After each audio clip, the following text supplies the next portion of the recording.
All right, good afternoon, everyone. Want to thank all our community board chairs and city staff who are here with us tonight.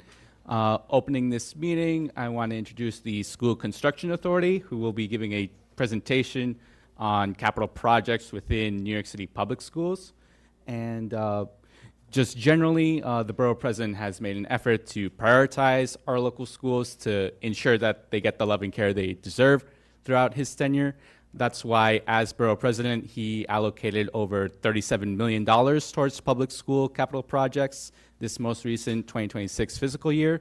And throughout his tenure as borough president, he's given an allocation of over $116 million. So our office is super encouraged by the work and partnership with our public schools throughout these 5 years, and we look forward to continuing that into the 2026-27 semester. So following the presentation, as usual, we'll have some time for Q&A.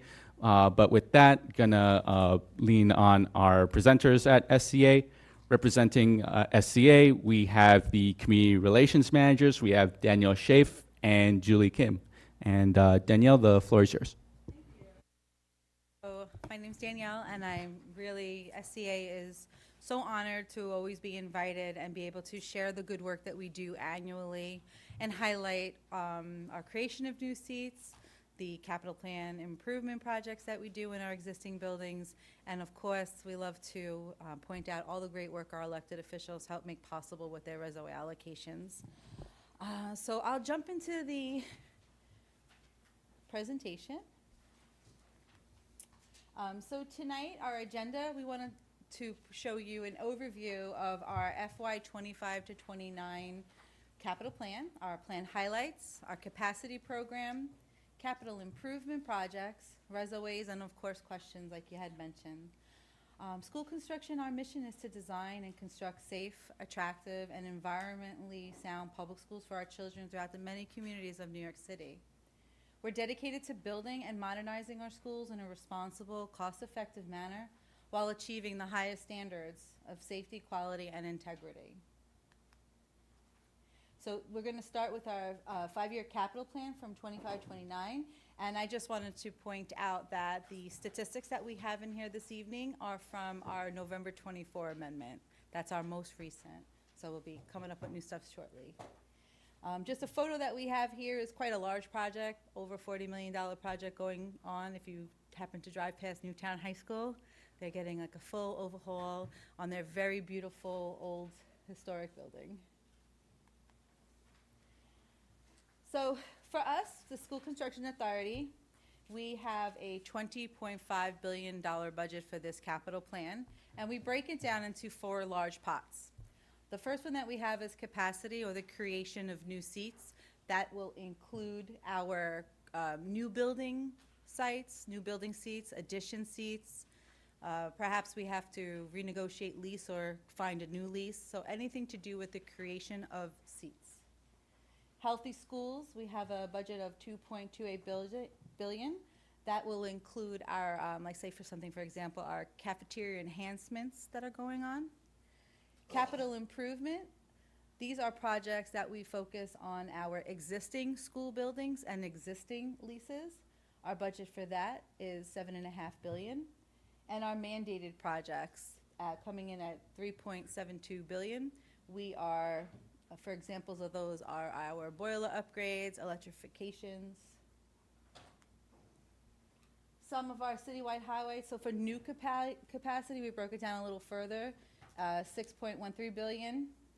Electrification of selected schools has started, and we have a budget currently for $1.4 billion of that. Technology upgrades, we're looking at over $1 billion. Accessibility projects to bring our buildings up to code compliance, $800 million. Physical education space upgrades, we've allocated $40 million. And cafeteria enhancement experiences, $150 million.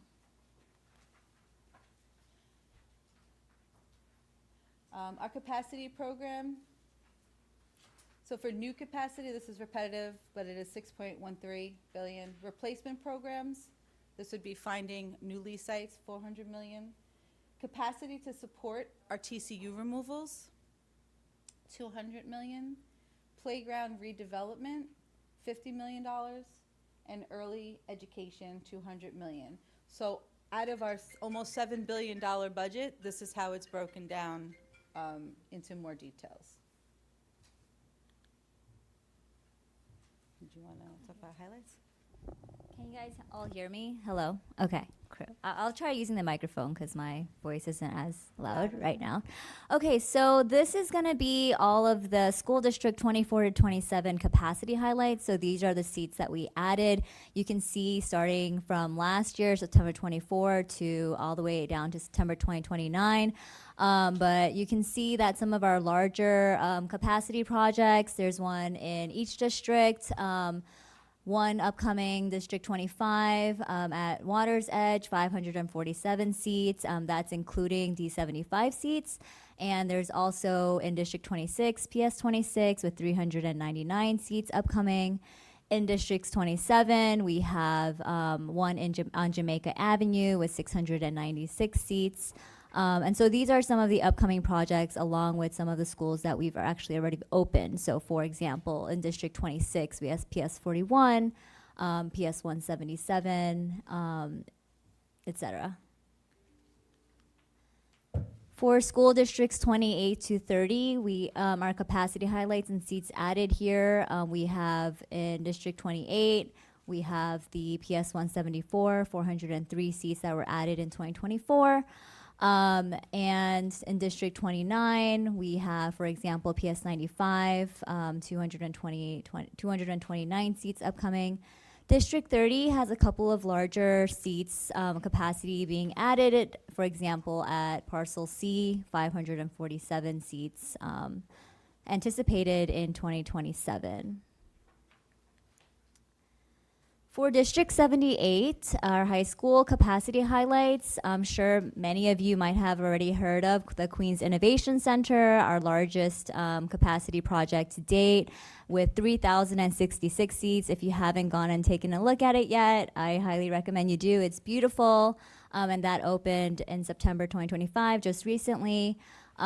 We also have upcoming high school on 165th-15th 88th Avenue with 876 seats coming up, along with some of these other seats that you may, other schools that you may notice with room conversions as well as and annexes.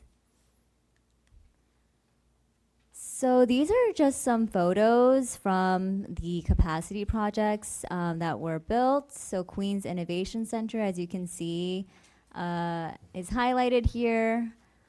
The Rufus King School, PS 160, 182, and 509.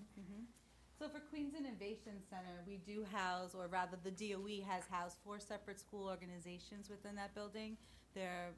One is a District 75 component. They have a motion picture high school in there. Gotham Tech is in there for technology, and then Northwell House, which is doing like a pre-med, pre-nursing program. So it's a lot of amazing CTE work that's going in there. And it's nice to point out that we have over 90 standard classrooms in there, multiple science labs, multiple art rooms, music rooms, exercise rooms, dance studios, 2 cafeterias, soups to nuts. It's quite an impressive facility. And not to overshadow the other amazing schools that we have opened recently, the much needed PS 182 annex sprawl. We needed more space there for our principal, Andrew. 509, we have 160, again, a school that was running at full speed overutilization with an amazing new addition that opened, and Principal Hicks and her community very happy to have settled in there. Rufus King, PS 26, that's our Gen Ed PS 26, as well as our District 75 school in there, and they are also getting to benefit from the very large annex that was built on the property. Next, we'll be talking about capital improvements. And so you might be wondering, how do we add capital improvements to schools in my district? And so a couple of ways that capital improvements happen is, the first one is the building condition assessment survey, and that's an annual survey of the schools. The second way is through the Division of School Facilities reported issues. So those are issues that are reported from DOE in terms of things that need to be fixed or improved in the school. Then we have mandated repairs, and then we also have Reso A, so elected funding, and lastly, CEC, Community Education Council requests, and that process will be happening soon. What are some of the capital improvement projects that happen? Very commonly, exterior masonry, windows, parapets, flood elimination, roof replacement. Accessibility is also a really big one. Playgrounds, auditoriums, and gymnasium upgrades.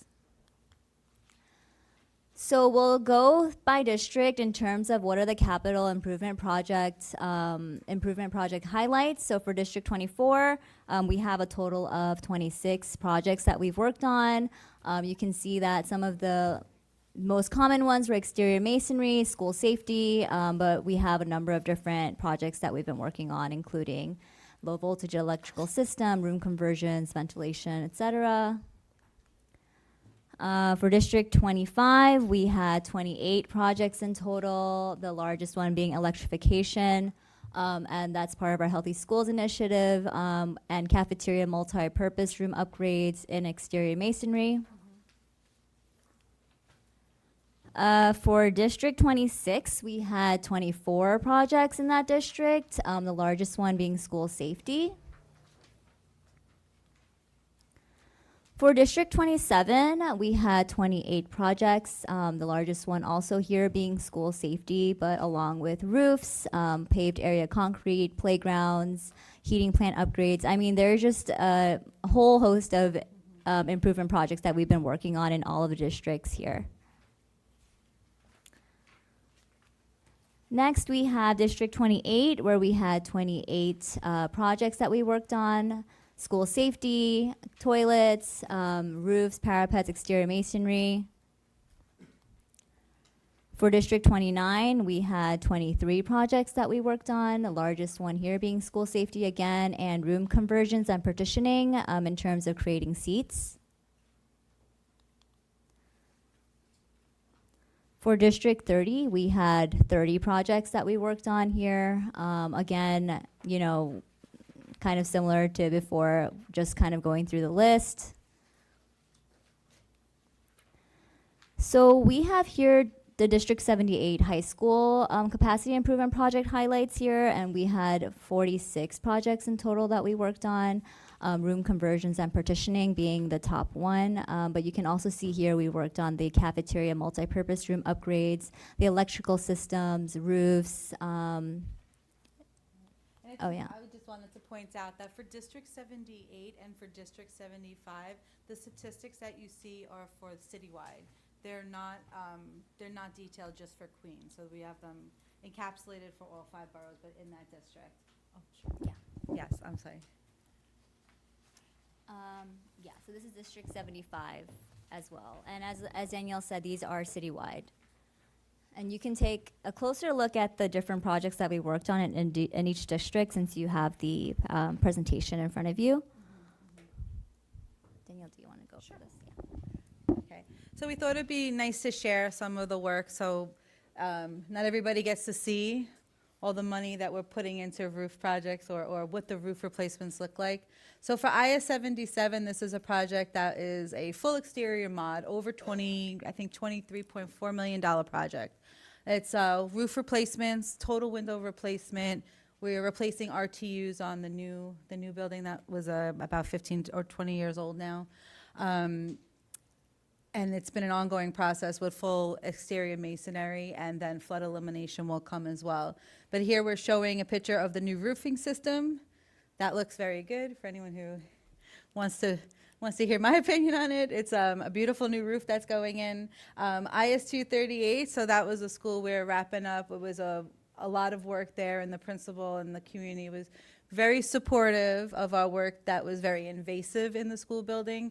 New windows took a long time. They were very special windows that took a while to fabricate, as well as the exterior mod. We had to rewrap it. It's not wrapped in brick. It's wrapped in a special screen, but the building looks beautiful. PS 234, we have another roof project in progress. So PS 234 will eventually look like what IS 77 you're seeing there. On the bottom in the middle, we have a photo of our new boiler, not yet installed, but these are what these beauties look like. For PS 181, we have a full exterior mod there ongoing, shrouded up. Newtown High School, again, is a very specialty roof, and wants to show you the beautiful copper and what it looks like without all their slate tile right now. We can go to the next. So our Reso A projects. So our Reso A funding, or rather our Reso A projects, they are capital eligible, school-specific capital enhancement projects that are funded by our very generous New York City electeds. Borough President Richards is, as you mentioned, Michael, an avid supporter of our schools. He not only funds it, he gets in there and he gets dirty at the ribbon cuttings, whether it's in Hydro Lab or playing ball with the kids on a new basketball court. In Queens, overall, for the last 11 years that I've been having the honor of working for this agency, all of our electeds are just so generous with our school projects, our Reso A projects. It definitely keeps us busy. Some of our highlights that we have for District 24. So for the auditorium, it's important to show the count of them. It's 37. And when you look at the price, it's almost $12 million. I just wanted to give kind of an explanation here why we see something like that. It's not full auditorium rentals, which could cost on its own $2, $3, $4 million for one full auditorium renovation. But auditoriums are great spaces to do, like chipping away at it at a time and not taking the auditorium offline for the kids. You could do seat replacement, you can go back and do the stage curtains, you can go back and do the window curtains, flooring, you can upgrade like the projection system, audio visual. So when we talk about auditorium upgrades, those are some of the components that we can do in an auditorium for those upgrades. Electrical upgrades, we had 5 of them currently in District 24 under this plan, totaling about $500,000. Libraries, we're at 10 at $5 million.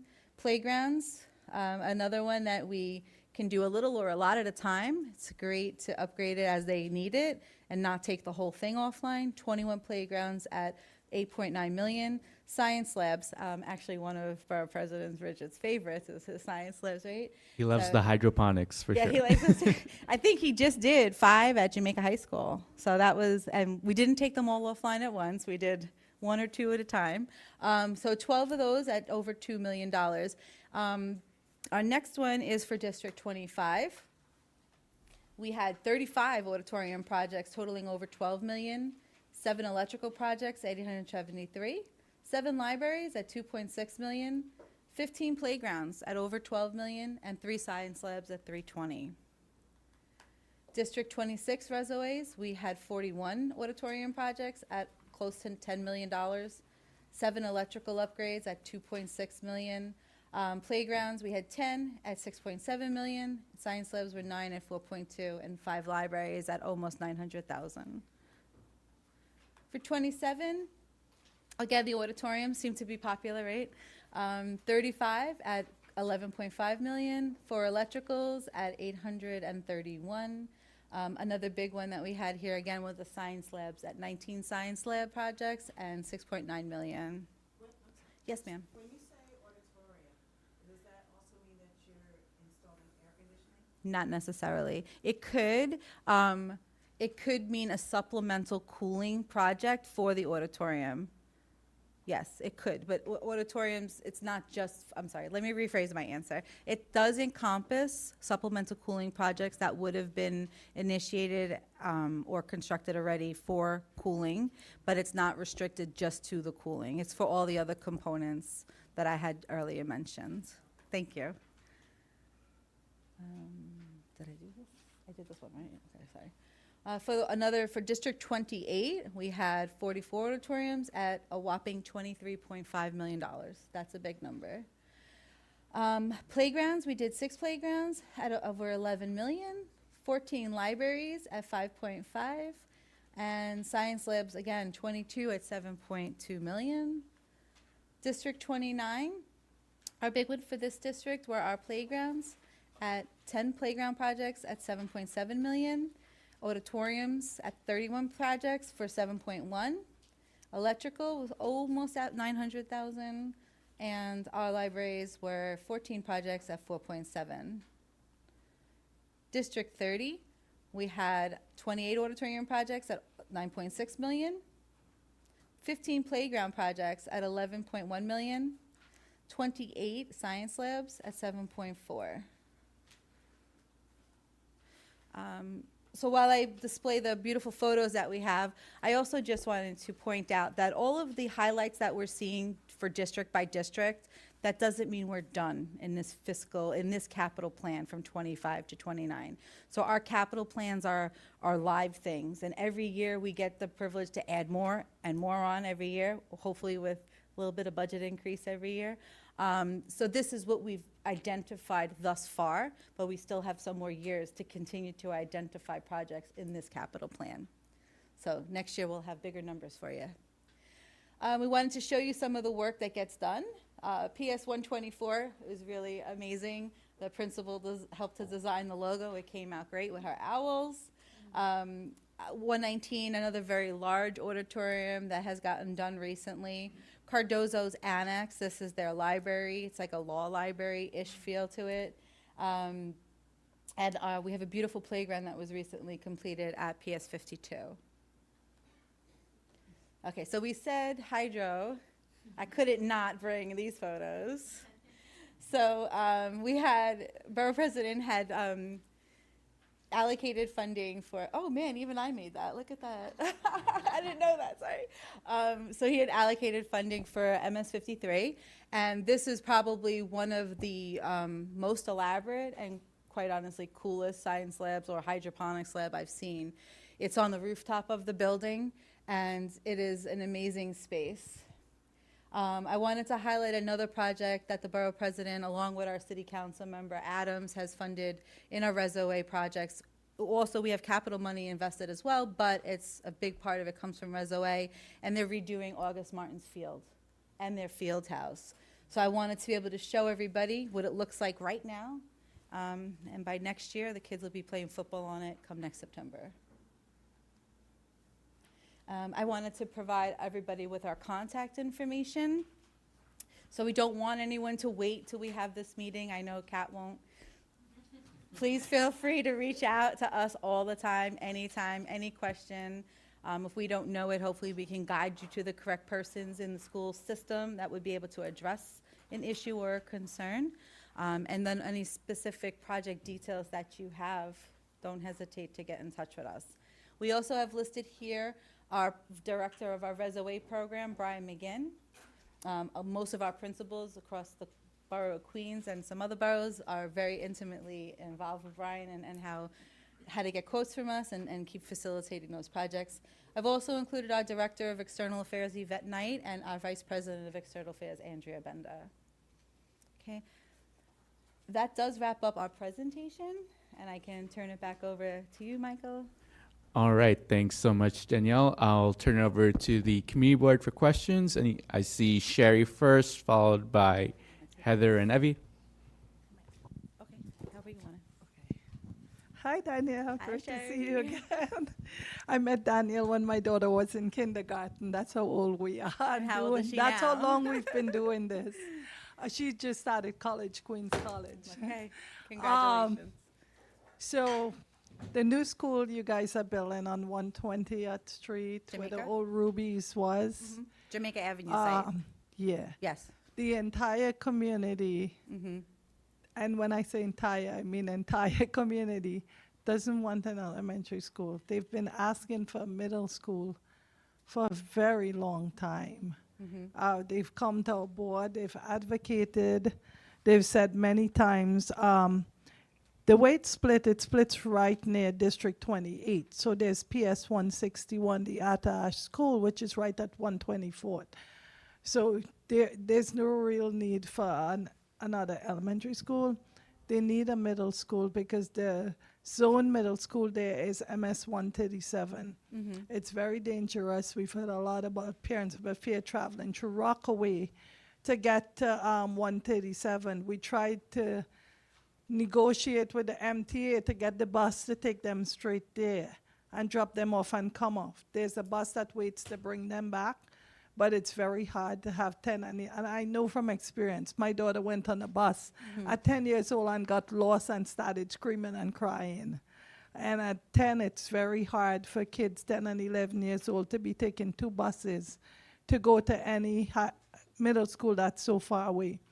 They've literally begged for middle school, and I can't see myself coming here as a leader and not speaking about it, because this is why we're the community board, we represent the community. 100% of the community wants a middle school. I still don't understand why we're building an elementary school. They want a middle school. I'm all for District 75 because my son, is autistic. That's wonderful. But they want a middle school, and I feel like they should get a middle school. There's land. We were told for many years, find us land, and we're going to get you to school. Well, there's land, and they buy the land, and now they're going to do an elementary school. So for the community, that's a big slap in their face. We want a middle school.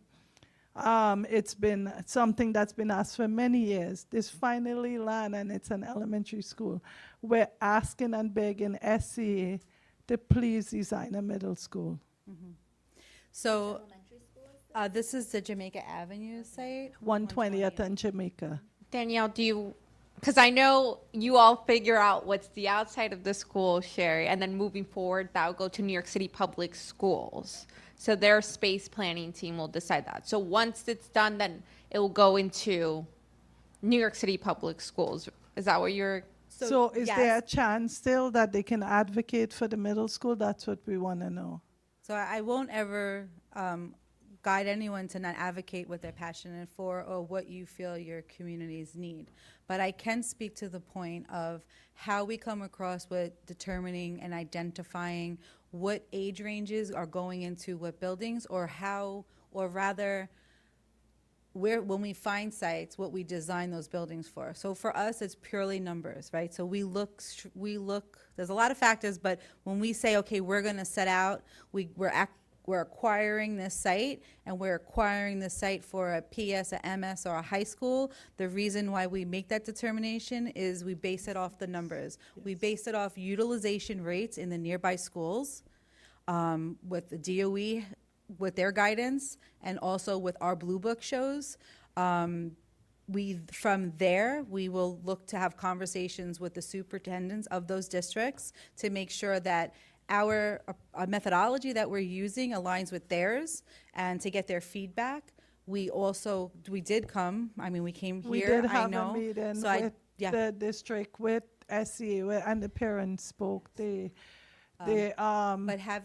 having a need for seats is different than having a desire for a new school because of other extenuating circumstances. So and I'm not negating any of them. I'm just trying to explain how SEA determines what building we'll be designing for. So I can confirm that yes, we do have a District 75 component that is being designed for this building on Jamaica Avenue, and I can confirm that we're currently designing it as a PS.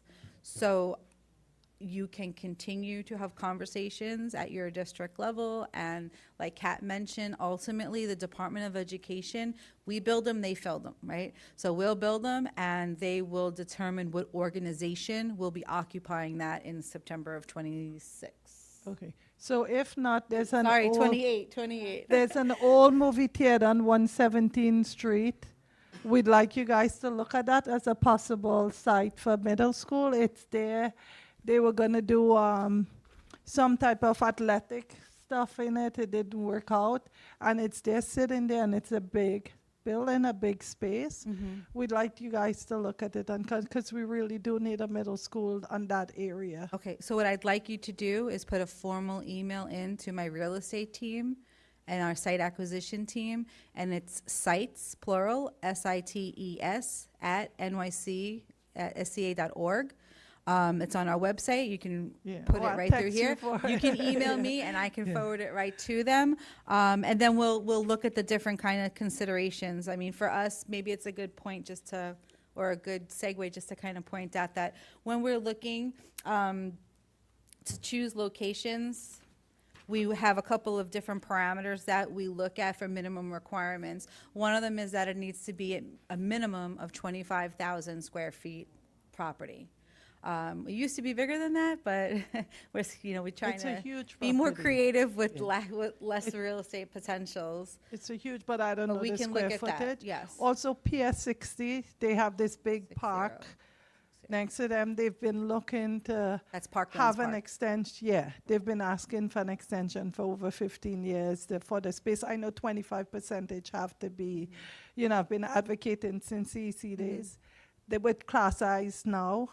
The Yes. law that went into effect, I would like you guys to revisit PS 60 as a possible extension to Sure, the school. and we're happy to do that, but the way that would start is that with class size reduction and getting into compliance, what we look at, it gets from top level to very granular, and that is very much with the Department of Education, our counterparts there. So they look at their district, their sub-district, and then they look specifically at every single school to get them into compliance and have creative ways to figure that out.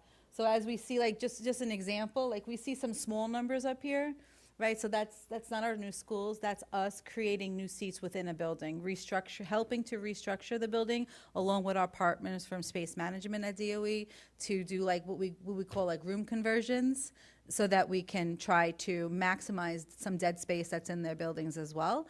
And then the other thing is that the superintendent can reach out to SCA with those requests as well, Okay. to begin to So start they the should reach out process. to the superintendent with My the suggestion request. is that the principal, I know it's not Desario, he retired, but. No, he left, and the other one is retiring the end of the Okay, year, so so it's they gonna can be reach out Kelly. to interim acting superintendent Melissa Compson, and then she can come to SCA with her advocacy for that site. And just one more last point, I'll be course. really quick. Yeah, It's- Sherry, 1 second. Kat had something just to add on. Oh, Sorry, Kat. no, that's okay, because I know I'm interjecting. For folks that don't know me, I'm Kat Zapata. I oversee the Borough President's Education and Youth Services portfolio. I work closely with New York City Public Schools and SCA, and it's always a pleasure to work in this intercollaboratively. So in case you all need support or follow-up, I will be here answering any questions and relaying my information to you all as well. And I'm definitely going to be in talks with Kat about if we're seeing each other this weekend, so I'll talk. And just one more thing, and this is just an insight I've noticed. I've visited a lot of the schools here. We go to events, we get invited. It's wonderful that new schools are being built, but some of these old schools, I saw when PS 316 was built, people didn't want to send their kids to the neighboring school anymore. Everybody wanted to get the kid inside of that school because it's new and it's better. I'd like to see a lot more improvement in some of these older schools. I have to tell you, they're like in bad shape. You walk in them, you look at it, some don't even have air conditioning, some of them, you go in, they have an event. I saw the principal lifting up a table with these attached chairs to bring out because there's no space to accommodate. I'd like SEA to really look at some of these older schools and really do some big improvement.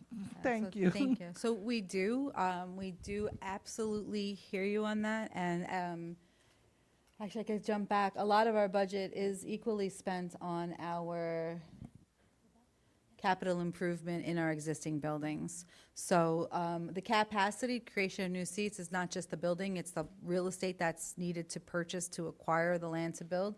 Capital improvement, the number there is going directly to the improvements of the school. So we do agree with you.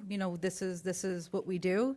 And we do have a building conditions assessment survey every year that we start. It's done annually. We walk with the principal. We encourage we really want to walk with both the principal and the custodian to really hear their feedback on the building. And we will do an assessment of every single component in that building: structural, engineering, mechanicals, electrical, everything. So we will give ratings to auditorium chairs, we give ratings to floor tile corridors, we give ratings to bathrooms, we give ratings to flight fixtures. Literally everything in the building gets a rating. So we look at that, and we look at that for all of our districts in the 5 boroughs.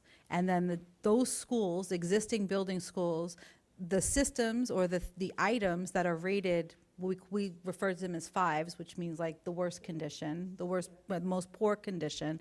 Those are the ones we goal to address annually. And we would love to have enough money to address the fours and the fives every year. Unfortunately, we don't. So we do try to get to the worst every year. The money is divided that way. It's not divided by borough. It's not divided by district. It's divided by the schools that need it the most at that time. And it fluctuates. You know, every year I look, I see the numbers, and it does ebb and flow between the districts. But we do hear that. But I also wanted just to point out that you have other avenues for improvements in our school buildings as well. Our custodians and our partners over at Division of School Facilities, they're responsible to do the daily maintenance. So sometimes it could be things that maybe just you have to flag and work with the custodian or the deputy director of facilities at DSF in that district to identify what the wishes are of the school and help to work to get things improved that way as well. Aesthetically, they can do a lot of work with aesthetics for us or for the school itself. And when the projects are obviously too big for what maintenance, or daily maintenance departments, then it will be created to an SEA project eventually. So you're welcome. All right, I saw Heather, followed by Evie, followed by Chair Thorbs, and then Ed.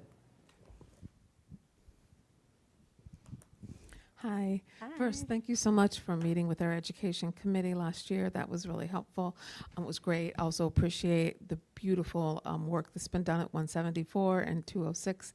It was just in time as we've gotten a family transitional housing unit in that part of our district. So that was, I mean, the timing couldn't have been better. So thank you so much for your hard work on getting that done. I know we didn't see it coming when you started it, but that's sort of how things go. Thanks, work, yeah. Yeah, exactly. Wanted to just ask about the overall, air conditioning. This is a continued problem, and we see this happening. This is not just impacting the standard school year, but it's also impacting summer rising. As in a lot of our schools, they don't have general areas like the gym or the auditorium air conditioned. There aren't enough classrooms air conditioned, so then that limits sometimes the amount of available properties that are appropriate for summer programming. So the slow roll of the getting the schools all air conditioned compliant, and I totally understand, especially in my world, as some of our schools are just really old and we can't just do it like that because it's going to basically blow the circuits. Totally understand. But just wondering if there's a concerted effort to sort of push that, to sort of get that done more quickly as, kids are coming back. It's hotter. Teachers are trying to set up classrooms even in, end of August, early September, and it's just unbearable. So just wanting to see where we are on the air conditioning. We all are familiar with the promise for de Blasio, air conditioning for all in all schools. And then COVID happened and that didn't come to fruition. So just looking for an update. Sure. So regarding that mayoral initiative under de Blasio, that was successfully completed by my agency a year early. And the initiative was not for common spaces such as PA spaces defined as cafeterias, libraries, gymnasiums, and auditoriums, right? So the mandate or the initiative for that mayoral air conditioning initiative was for instructional spaces. So all classrooms. What we did there was we started by evaluating electrical components of the buildings. Who's got enough juice for us to put, the air conditioners in? The first round was whoever had window air conditionings. DSF was responsible to do surveys on those air conditioners, and if things were broken and needed like a one-to-one replacement, that was a very quick way you could do an immediate fix. The next one was the schools that did not have air conditionings and did not have enough electric within the building. So you just needed to reroute some electric, pull from different panels to supply those dedicated outlets in the classroom. And then our partners at DSF, and then later in the project, SEA also supported, would put the window units in. The third part of that initiative was for schools that didn't have enough electric coming from the outside in. And those were the ones, unfortunately, the last round of schools to be done because they needed a design and utility coordination to get that power into the buildings. Those were also done. So when our project was complete, when that initiative was complete borough-wide, then the instructional spaces were. SEA no longer has an initiative to do any work with classroom air conditioning window units. If they're HVAC systems or RTUs, those are very different. So I just want to define those two. Window air conditioning units are not capitally eligible, and they have to be funded by the schools. That's not something our politicians can fund. That's not something that SEA can fund. If it's a public assembly area such as your auditoriums, cafeterias, gymnasiums, things of that nature, we are not currently prioritizing air conditioning in those spaces The problem. as a standalone project, Yeah. but we do have a lot of those projects are helping to be supported by our Reso A grants from our elected officials. Yeah, we definitely need a kick up in that, because one of the things that I've noticed is in June, those are primary voting sites. And I know that this past June on primary day, 105 degrees, yeah.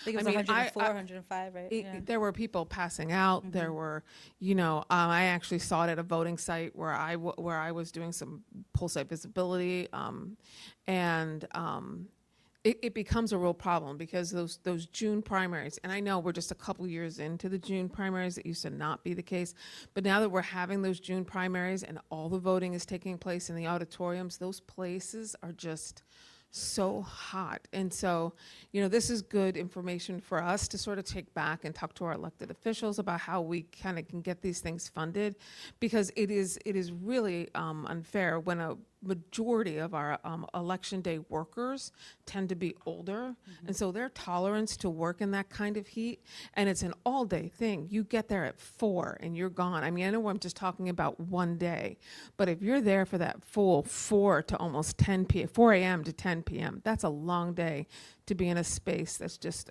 cooking you all day long. And I know that those common spaces would allow for, again, more expansion for summer rising.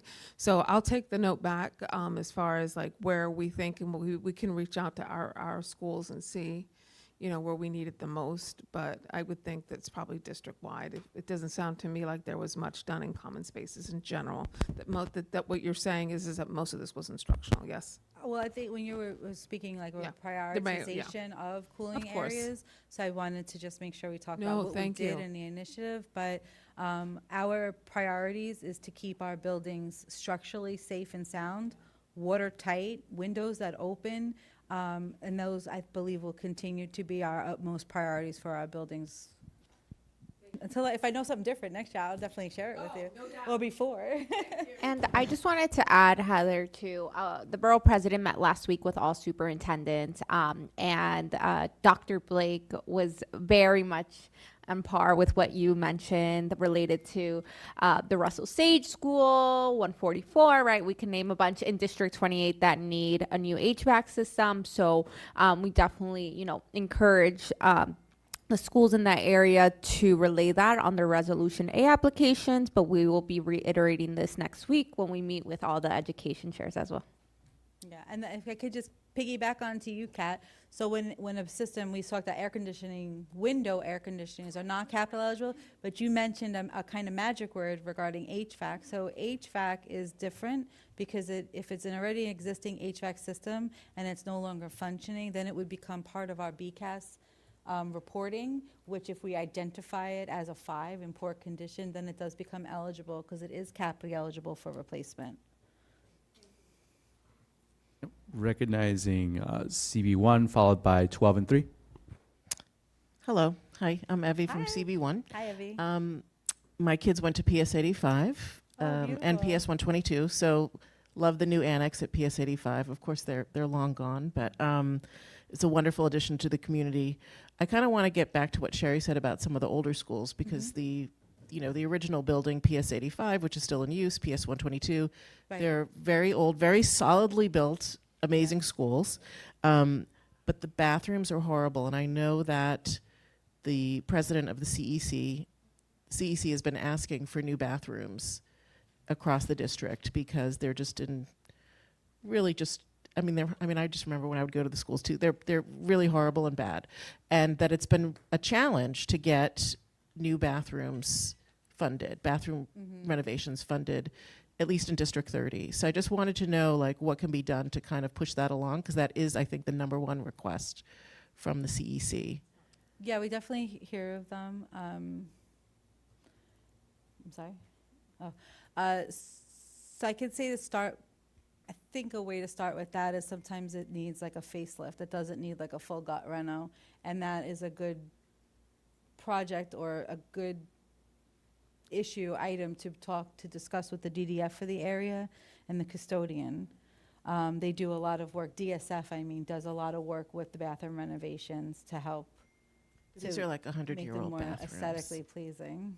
I think it's more than just aesthetics. I if think there's- it's just If there's plumbing issues and things aren't, not just not flushing or leaking, things that like a whole new plumbing has to be provided, then that is something that would come to SCA. If it's a little aesthetic kind of facelift, I'm going to call it a facelift. I think it's more than like if you've gone to use those bathrooms, I think they need a little more than just some paint or a little facelift. Yeah, but those kind of projects, that we would consider them smaller scale monetary projects, those would not be capital eligible. We need a minimum $50,000 for something to become, or to be considered for capital eligibility. And a lot of those projects fall under that threshold, which is why I'm thinking maybe to guide you to DSF.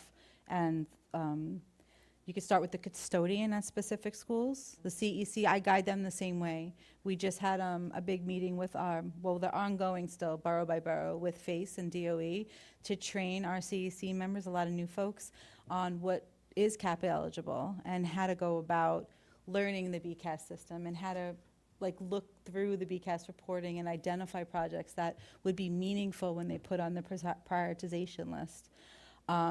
So I would guide you the same way to start with our custodians and our deputy director of facilities at DSF for that district, and I'll be happy to get you that contact information. It's not district by district, they kind of overlap within a district, so if you have specific schools, or I could give you a couple of names that would cover all of District 30. Thank you. And I have one more quick Sure. question. There's supposed to be a new school built by Astoria Houses. And I'm just wondering, is there an update on the timeline for that? Sure, let me pop back and we can identify that, and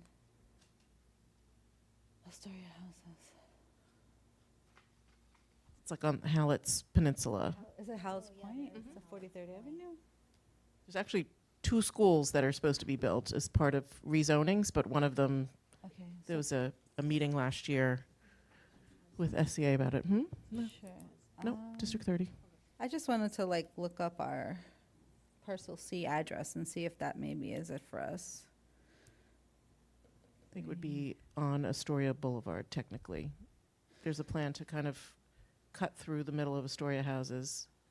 Okay, so I'm not familiar. I Okay. apologize. I've been living in South Queens That's fine. specifically That's fine. since 2019. But I will definitely look it up. The one I was referring to is on 54th Avenue. No. I don't think that's No. it, though. And that's the parcel C without the address. And the 43rd Avenue is not the one Nope. you're referring to. So I think that might be the one people call Hallett's Point. Is that, okay, so we'll. Thank you. Hallett's Point. Thank you. Yeah, we can get back on that. Definitely. Yep, Reverend Thank you. Thorst. Good evening, everyone, and thank you for this presentation. My question is for Queens High School of the Sciences, located at York College. They have been emailing me all summer. They need a new building. They're at the point where they're not welcome at York College anymore, and they're having great difficulty. Has your office started looking for a building for them? So that specific topic I'm unfamiliar with. It doesn't mean that it hasn't had a conversation. It just might not have trickled to me. So I'd be more than happy to circulate that, and I have to follow up with you on that one. Okay, thank you so much. Okay. I can answer that, Reverend Thorbs. How are you? Hi. So the borough president and I have been meeting very closely with the Queens South High School superintendent, as well as Principal De Jesus from that school. So more to come there, but we are aware of the issue, and we're hoping there is something for them in the near future. Okay, thank you. Yeah, Ed from CB3. Thank you. Good evening. I only have two things. Within the Community Board 3 area, there used to be a lot of trailers regarding schools. Most of them have been removed. There's still one site, PS 69, which is 100 and something years old. I was there when the trailers were installed, somewhere around 1990, and the addition began. I think the addition probably opened somewhere in the mid-90s, and there was a claim that the trailers would be removed by 2000. We're now 25 years past that, and the trailers are still there. It's portable classrooms. It's 4 classrooms. It's 2 side-by-side units. Okay, so that one I don't know offhand. I was hoping I could look it up quickly, but I don't see it. I'm going to text someone while we're here. Maybe I'll get an answer for you throughout the meeting. Otherwise, I do need to follow up with you as well, sir. with Okay. that specifically. And the second thing is, there is no high school in the Community Board 3 boundaries. There never has been a high school, and we have an issue with land. There's nowhere to put That could be why we a haven't school in built one. general. Yeah. Most of the time, elementary schools are being built at a little under 400 seats right now because of the size of available land. Every parcel that I submit never goes through because it's always sold to a private developer for in the $20,000 to $30,000 range. Is there any hope for a high school ever coming to Community Board 3? Right now, the zone schools are Newtown and Bryant, so that's over in Board 4 and in Board 2, I believe. And it's quite a distance. Right, so for us, we do understand there's a need for seats in high schools. Just to reference the seats that we're looking at. So we are and will continue to actively seek out high schools. But real estate is a very big game for us. So it's not that we are not seeking land in a specific area or not. We do, of course, look at a lot of factors when we see potential sites besides the potential of a site with requirement for square footage and remediation, or if it's a quote unquote good site for students to be occupying. We look at transportation. CB3 obviously has that, so it's nothing we would shy away from for that community. We probably just haven't had the right fit yet in order to entertain acquiring a new site there. Yeah, I mean, we got really lucky. I mean, things lined up nicely for us with the new Queens Innovation Center. That was massive. We don't come across properties like that anymore in New York, or New York City, I should say. Definitely Queens, that was the first time for us. But I will note that, and we do meet with our high school superintendents, both north and south, and they do both advocate for seats, and we will continue to try to identify new sites. But like, to speak to Sherry's point, if you hear of something, sometimes folks on the ground will hear about a buzz before other real estate people do. And that's the time we would really appreciate a flag if you're hearing of something. And we will do our due diligence with our entire team of real estate to go and try to acquire it. And we have looked at sites all over Queens, but specifically in your area. And there were other extenuating circumstances that we weren't able to acquire, or they weren't a good fit for a school. Have you reached out to, I know the city council has a land use committee, and they're able to run a report to indicate any city-owned property, and you can give them the specifications, and they'll run it to see if there are any city-owned vacant property that meets your specifications.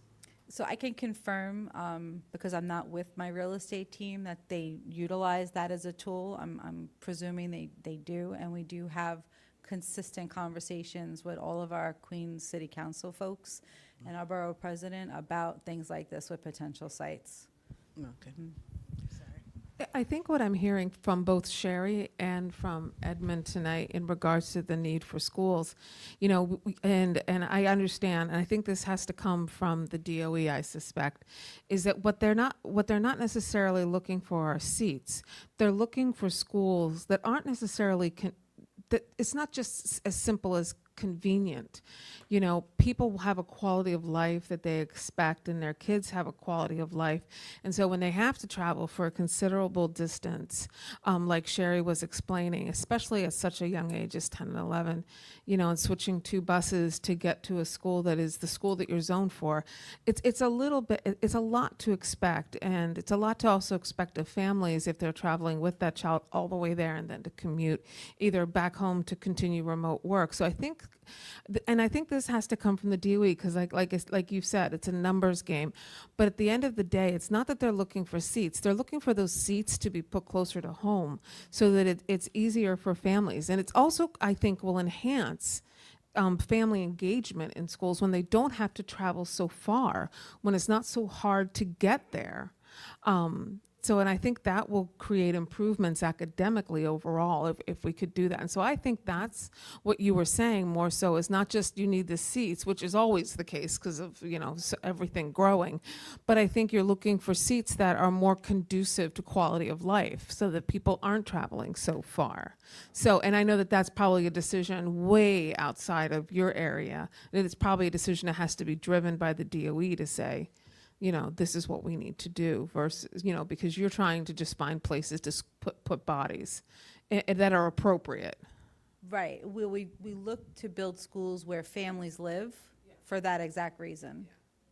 And I So think- we are yeah. cognitive to that already. Yeah, and I think that's always been like the greatest fear. We've heard that in conversations from parents when there was the diversity plan in District 28. I don't want my kids to have to travel far from home. Also because of logistics, Yeah. you know. So I think that's what I was hearing from Edmund is like, we would like a school here so that our kids could go to school here. So that, Closer. yeah, and so that they could actually get to maybe that activity after school a lot easier, where parents could maybe go to that game because it's closer to home. Is there a max number of floors that you will build a school? Because while you can't build out, you can build up. So existing school buildings, we do not build up. In order to build up, you have to vacate the building. Okay, so we keep that in mind. Regarding school building floors, there are code requirements that we adhere to because we're dealing, especially in our PS levels, but dealing with little legs. And we think about emergency evacuation purposes and how you're getting kids out of a building in under X amount of minutes and how you're getting them up.